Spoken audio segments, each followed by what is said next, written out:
an attack has been set up against our infrastructure by Russia and China, almost like, all right, maybe somebody wants to control the planet before the end so that they make sure they get all the food.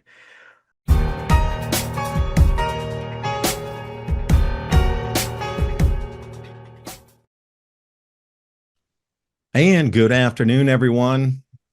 As always, you're looking for brilliant minds to try to let us see into the future so we can take action and get ready for these changes that we all see. So today with me, I got J.R. Nyquist, writer and also geopolitical pinpoints and data across a wide array of disciplines. It comes up with a much wider picture or tapestry of global events. So if you want to check out more, jrnyquist.blog. And perhaps they would put that two and two together that, wow, food production is going to be affected in this many months or this many years to the point where the starvation is going to topple governments. And in the lead up to that, you're going to start to see some massive weather events, which we are daily now seeing 1,000-year floods daily. Sprites, electric sprites hanging in the sky for seconds before they were thought a thing of legend, but it's just an electrical discharge that's holding state longer. That's now visible through camera. If that thing is up there long enough for you to see it and press your shutter on that and take a photo of it, that's a long duration sprite that's up there. Before they would be 1,000th of a second, they'd get in a high speed camera. But now these things are hanging up there in such an electrified state in our atmosphere that people see it and like, oh, there's that, and they're able to press their camera and get the photo. That's the difference in length of 1 or 2,000th of a second versus, hey, honey, hold on, I need to get the photo of the sprites in the sky. You know, you're talking thousands of times more powerful. And that's starting to be seen globally everywhere now. It got knocked loose in clouds behaving strangely. So again, governments are going to have to respond to this. For their continuity plans would be rushed and sped up in terms of implementation. But also, how would you control the global populace to a point of almost thumbscrewing them without the appearance of the invisible bars in front of them? And we're starting to get that combination of both happening. So something definitely has sped up the timelines for governance across the planet. And you've got this. It's weird. The FBI is seeing these. That China has put all these backdoors and malware on our power grid, and Russia has put malware in our water systems. An attack has been set up against our infrastructure by Russia and China, almost like, all right, maybe somebody wants to control the planet before the end so that they make sure they get all the food. You almost have to wonder what the thought is there and whether they can actually do it. I think we talked before about China's bankruptcy. China's running their economy into the ground, financially 200 trillion lost in their real estate bubble crash. Their banks aren't working. So Oh, the it's bank like run's happening right now. Talk about that for a second. Wow. oh yeah. Yeah. And of course, the West is not that far behind in terms of, well, we're not as bad off as China is, but look at the indebtedness of the cities, the states, and the federal government. And it seems to me that there's a kind of loss of control. And I wonder if there's a behavioral connection between electromagnetic activity from the sun and people themselves just going haywire. President Trump warned the U.S. dollar is crashing and will no longer be the world standard. BRICS, attracting more and more countries and moving away from the U.S. dollar. A global de-dollarization trend accelerates. Gold is security in times of uncertainty. Call the Patriot Gold Group today before it's too late. And Patriot Gold Group has an no fee for life IRA where your IRA or 401k could be in physical gold or silver. No fee for life IRA on qualifying rollovers.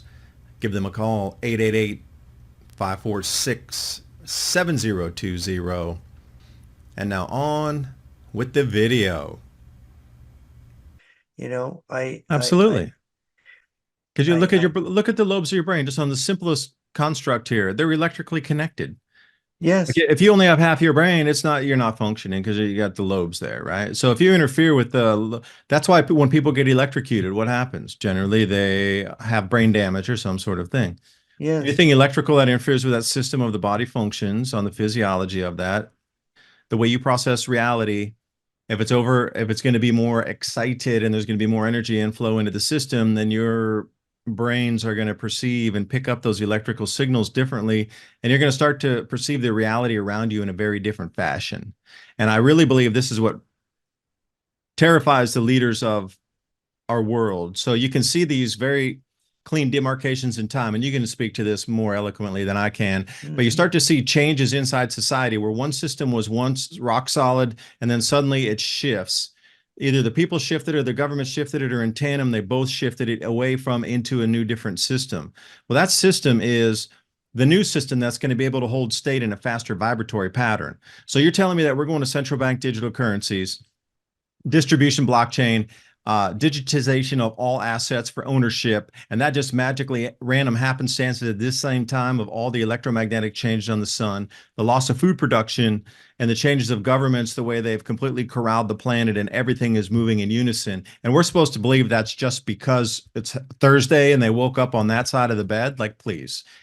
One of the things about this whole question of the solar minimum and the ice ages, we're in a 2 million year ice age, but we're in an interglacial period in there, is that there's been this change in the Earth over the last few million years, which is a huge change. And of course, there's been a change in the way the planet actually works. There's growing respect, maybe growing interest in catastrophism. Now they're extending the number of years human beings have been on the earth. Now I understand they're saying 250,000 years we've been here, not just 200,000. You just go back to the 1980s, and they said, well, we've only been here, modern man has only been here 50,000 years. Well, of course, this is as we keep extending, we're getting closer to forbidden archaeology. Michael Primo's book, where they find in coal mines, there's famous things they found. There's what appear to be devices, technological objects in coal strata. Here, Whitney of the Whitney Survey, they named Mount Whitney after him in California in the 1860s. They found a skeleton in a gold mine out in Trinity County that was like, he went out and looked at it, and it was in a gold vein that thing had to be that skeleton had to be there for 1 million years. When you look at this catastrophism, and I remember Eric Voegelin, the political philosopher, he was once commented about one of the reasons he abandoned some of his speculation about the ancient civilizations, because he learned all these ancient languages to try to understand the origins of our political thought going back. And he said, we don't know how far back this goes, because 50,000 years, and he's talking in the 80s, anything could have happened in those 50,000 years. And now if it's 250,000 years that human beings have been, are you telling me we were hunter-gatherers for 250,000 years and nobody invented a light bulb? And of course, more and more they're making these findings.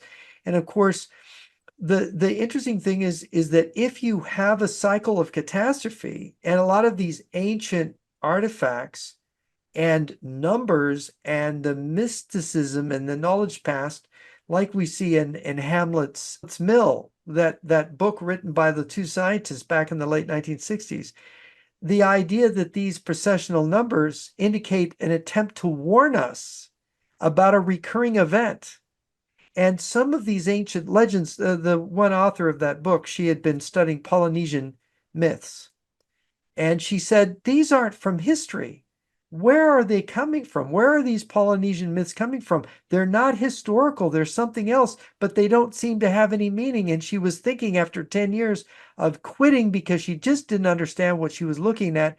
She went to bed, and then she had this dream, or this epiphany while she was dreaming, that, wait a minute, the two major holy sites in the Pacific of the Polynesians, one was on the Tropic of Cancer and the other was on the Tropic of Capricorn.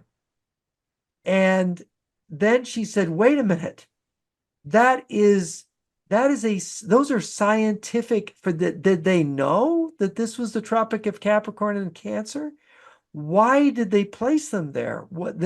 So then they began to realize, the authors of that book began to realize, there's astronomical and earth science knowledge in these ancient myths We just have not decoded them yet to know what they mean, what our ancestors were trying to warn us about.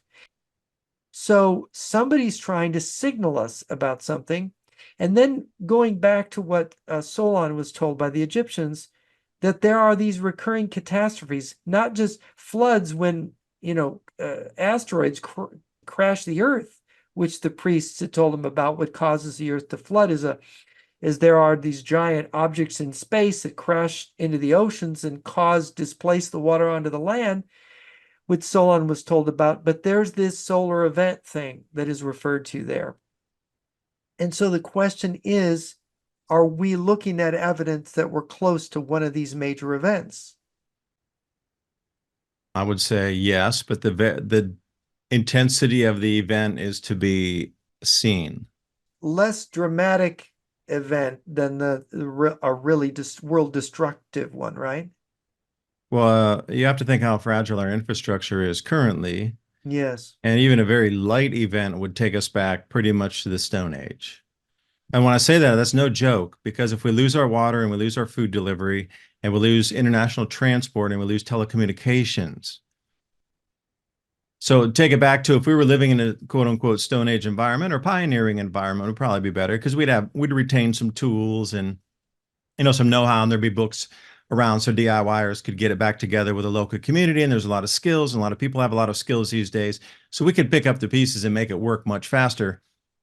But taking it back to, you're going to fend for your own water. You're going to have to purify your own water. You're going to have to grow your own food. You're going to have to hunt. You're going to have to store foods, dehydrate foods like our ancestors did. There's going to be a lot more work involved with it. There'll be no leisure time. You'll always be busy trying to stay alive for a while. Right. So that would be pretty much bringing us back to the Stone Age. Like it would knock us back several hundred years in development. There's a lot of variables inside this intensity and the population left over and the information left over in the population. And there's this other peculiar thing that I've been looking into, and it's the UFO disclosure thing that's been going on with Congress, with the testimony of David Grush. And apparently, the statement that there have been craft recovered.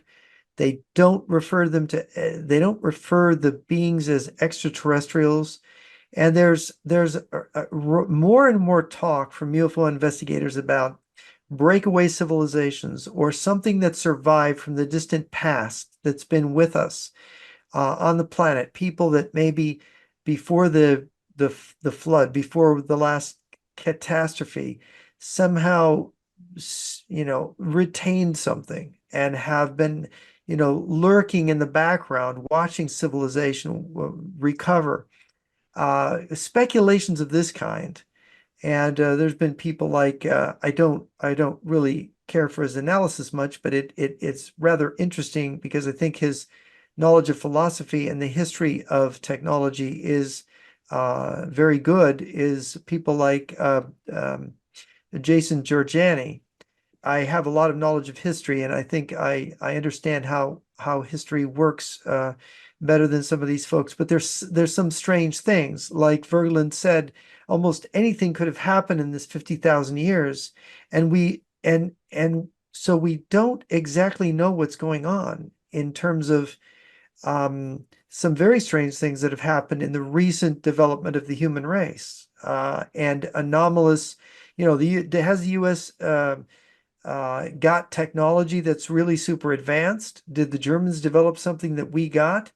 Are there people who, like Captain Nemo in the famous Jules Verne stories, got technology at some point in the past, and there's a group of people with this technology that are intervening in history, that are manipulating things? It's very hard to know what's going on, but there is, as you say, some unexplained things about the way people behave. Are we really as stupid as we seem? We're pretty stupid. And yet things seem to work out for us in certain areas that almost shouldn't be. And so I'm almost left wondering, and of course, there's people have believed in providence for a long time.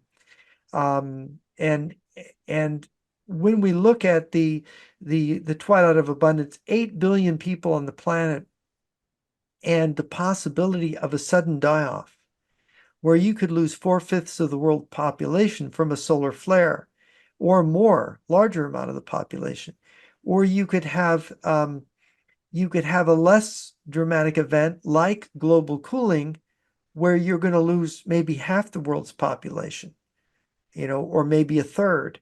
And the kind of political turmoil, how do you get through that? How do human beings pull together? Do they fight each other? What are the reactions of governments? And are there are there people with more advanced knowledge of what's going to happen who have a plan? For sure. Yes, they do. And how would you front run that anger out of the populace not being told about all these issues? There's layers of that as well, because people are going to be, okay, if it would have just snuck out of the blue and hit us, okay, that's one thing. Mhm. But have this advanced knowledge and like, wait, you were holding on this for what, 30 years, 20 years, 50 years, 70 years, however long it was. And you have to ask yourself, how would people react to that? Like, wait, you didn't let me and my family get, even if you had 20 years of prepared knowledge in front of you, like, okay, 20 years from now, things are going to start happening. Get ready. You guys got to break off and be autonomous. But then the stock prices and corporate valuations would be, thrown into the air. Our present economy wouldn't work right because people wouldn't invest and save for the future. Mhm. So the world, to get ready for the catastrophe, needed to be maintained as long as it could. There needed to be a status quo for Right. enough capital and investments and credit for those things to be built out for those, whatever it is, the infrastructure, the food production, the savings of food, the construction of the facilities to survive the event. Like that wouldn't be possible if we didn't have a functional economy. Right. So Yeah, no, you couldn't. And people don't realize, with the system of investment that we have, people don't realize that your standard of living depends on continual reinvestment in technology and infrastructure to keep everything moving. And if we don't, and you see, investment requires optimism.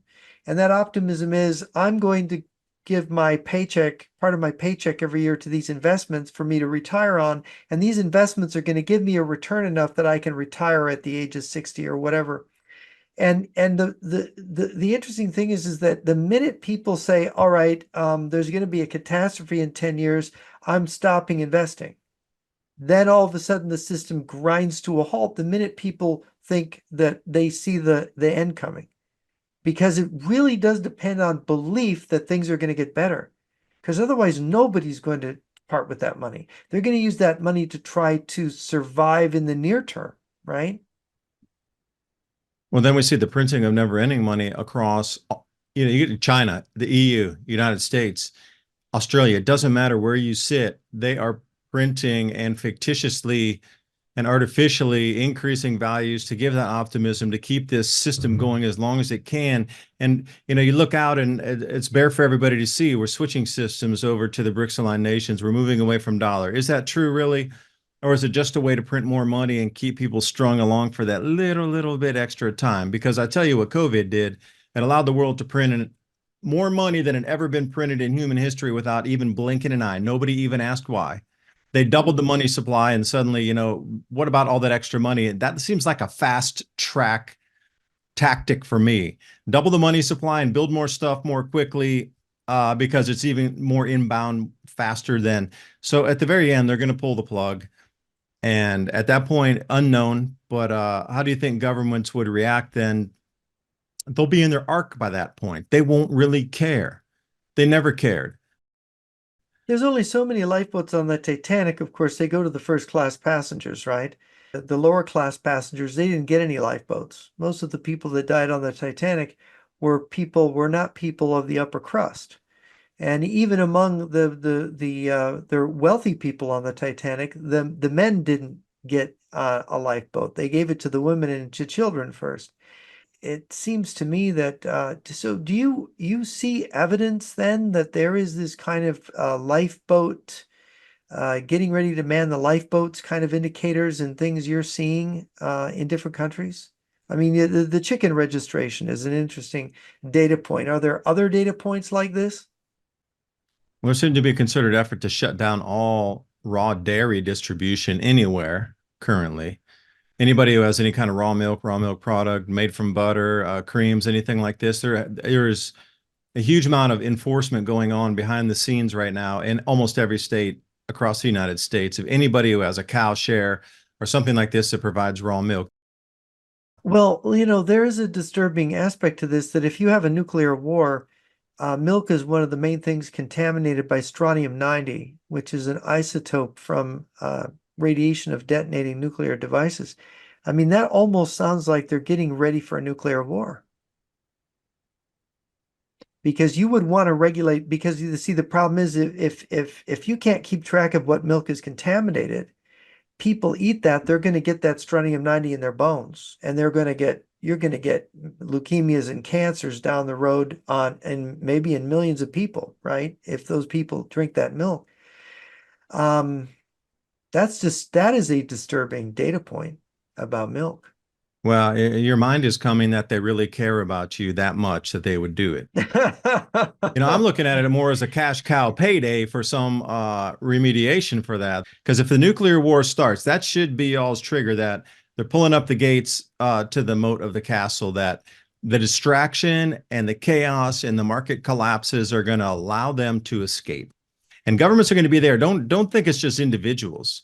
It's going to be company CEOs, heads, government heads, all these people that are in charge of government continuity, and they're all going to roll up into their facilities somewhere, and it's going to be millions of people. But they're going to need a massive amount of reasons why they can escape and get out of Dodge, for a better term, all in unison, all on the same day or the same minute or the same hour.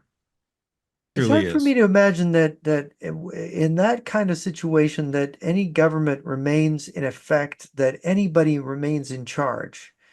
That what you get is you're going to break down, everything's going to break down like it did when the Roman Empire collapsed. That it's going to break down into local barons.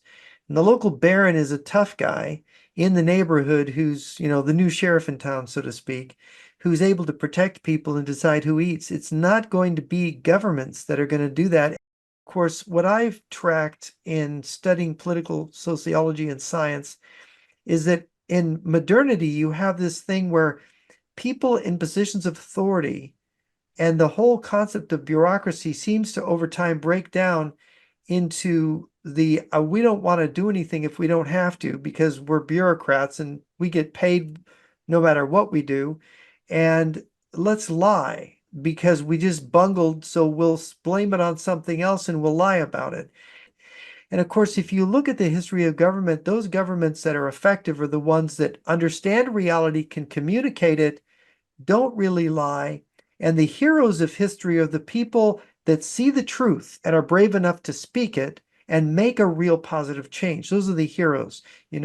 Thomas Carlyle famously wrote his book on heroes and hero worship, and that was his thesis of the book: is that the heroes in history, they're just people who were honest, who actually had the courage to stand up and say, the emperor's naked. What do you mean? And of course, when many times those people get squished and stomped for some reason, and this is Carlyle's interpretation, Providence or God steps in and says, all right, this guy's important. We're going to let him do something. Miraculous happens and the truth comes out. This is an interesting view of history, but I think we've reached a particular low point in terms of telling the truth. And I begin to wonder if they're so convoluted that they could even see the truth if they were told it.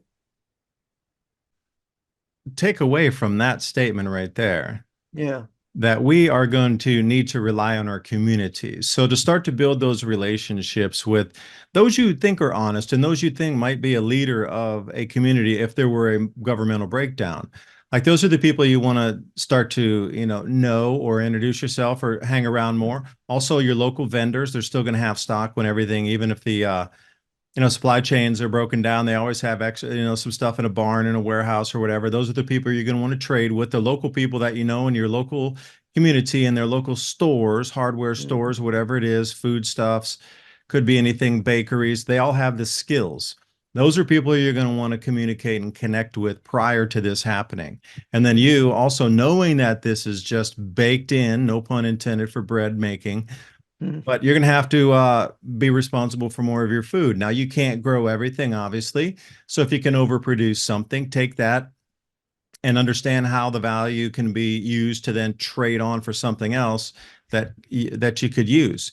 I mean, this is the perfect scenario to put in a solution right now, because as it looks for both of us here, centralized systems are going to break down, erode, or completely stop functioning. Now, okay, it could be traumatic for some, but if you're already prepared for that and you already know a lot of people around your community and you are producing your own food, it's going to definitely give you an enormous amount of time, way ahead of everybody else, to solidify that and to be your own protectors of your communities, because that's what's going to be on. Look through history, and I mean, Jeffrey, maybe you could talk about, I mean, how in localized communities before the kings and queens had their armies coming in, I mean, how did people protect themselves really of a community of 200, 400, 500 people? That would be considered a town. I mean, how did they protect themselves through history? Because there are always bandits out there, always. You never Yeah. traveled alone. You never traveled at dusk by yourself through a forest somewhere. You just disappeared. So, I Mhm. mean, rewind that clock through history, and, how did small towns protect themselves against bandits back in the day? There were the armed men, and it was I mean, Thucydides says that how government came about was there was a good guy, a strong guy in every community who'd pop up. He'd get the robbers off the road, he'd get the pirates off the seas, and then they would say, you're a king. And they would make him a king, and it would in those days your son would inherit your job if you were a blacksmith or you shoot horses or whatever you did. You basically passed on your trade to your son, so his son would then become the king. But they found that didn't exactly work because the son wasn't necessarily a good guy like the dad was, right? And so that's when they instituted senates to check the power of the king. And then when the senates would get too greedy, they instituted the popular assemblies to check the senates. And so that's how you got Rome. That's how you got Athens. Sparta developed a system of checks and balances. And this is how mixed government formed. And in fact, Babylonia under Hammurabi had the similar kind of checks and balances system. So it seems to have been a discovery made by people everywhere, coming from this most basic need for order, for law and order. And the mechanism is, and it's quite true. There was a Belgian historian who looked at the fall of the Roman Empire, and he was looking at the surviving receipts of the port cities on the Western Mediterranean, the trade, seeing how it fell off, and it was pirates. Basically, pirates and the fall of the Roman Empire prevented the revival of trade. So basically, there was no economic recovery from the barbarian invasions because of pirates. What I was surprised to find out was that the Mediterranean trade from the time of the second century did not recover fully until the 19th century, which is amazing that the trade in the Mediterranean in the height of the Roman Empire was greater than it was in the 18th century. In order to conduct trade and business, you have to have basic safety. You have to have law and order. You have to have courts. You have to have police, or at least somebody like knights in shining armor, or, in the case of the Roman Empire, they had Pompey the Great fight the pirates and destroy them all. So you have to have people that establish order. That's the armed man. And he's basic in every situation of restoring civilization. He is a basic component of that restoration. And we talk about you talk about farming and all the survival people, but what we often don't talk about is that, well, who are we going to trust? Will we be pulled together and be able to get along? And then there's the question of foreign invasions. Whenever these things happen, break down, people become mobile. So you see people migrating into the US now. They're not armed, but in a complete breakdown, those people would be carrying weapons. And this is what happened when civilization collapsed in the early 5th century, when the Western Roman Empire completely was overrun. And we could be facing the similar kind of situation today if everything broke down as you're describing. Well, that'll leave you with something to think about for the weekend and how you can get prepared to really chew on a few of these questions and ideas. It's not there to scare you or point out all these things that are going wrong. Okay, that's just the indication. We could see that. But then to get you to think of a solution during this time, because we could talk about the problems all day long, but again, it's about trying to get the mind to create solutions during this time. If you're, thinking about security right away, well, maybe it's talking with just 3 or 4 of your closest neighbors. So in the interim, before that larger, like you say, bubble or circle arounds and evolves around in layers of that, that at least you have your own internal bubble of security of 4 or 5 households that can at least keep that little space safe for a minute until something else is figured out. But again, it's all about just trying to get the awareness out there of getting people to think about the solutions and knowing how things have recurred in the past. So I'll leave it there. And Jeffrey, any last thought to sign us out with? And again, I want it to be a hopeful message of we can always, through history, we've gotten through this. We've always made these changes. We're here. There's 8 billion people now. So obviously it wasn't catastrophic for all.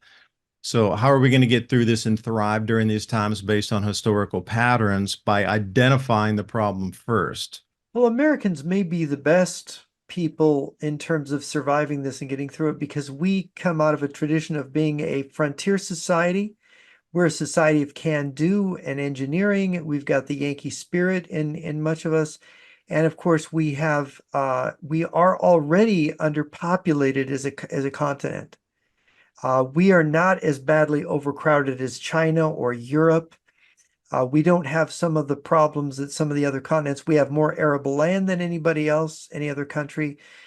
So we start with all these advantages. We have immediate energy supplies in Canada and in our own country. So we have, of all the countries in the world, this is probably the one you want to be in if such things are going to happen. We're on the brink of all kinds of incredible discoveries that could, who knows, who could help us to survive as a society. So these are all hopeful things. Yeah, thanks for the last thoughts there. And I've been talking with J.R. Nyquist, Jeffrey Nyquist. You can check him out, jrnyquist.blog. That's BLOG for some of the writings that discuss some of these very same issues. Leave a comment below. What's your solution for this? That's the whole thing I would like to ask is a call to action. Leave a comment below on what you think your solution would be to some of these conundrums that we've discussed today. So anyway, I appreciate you listening. Thanks for your time, and bye for now.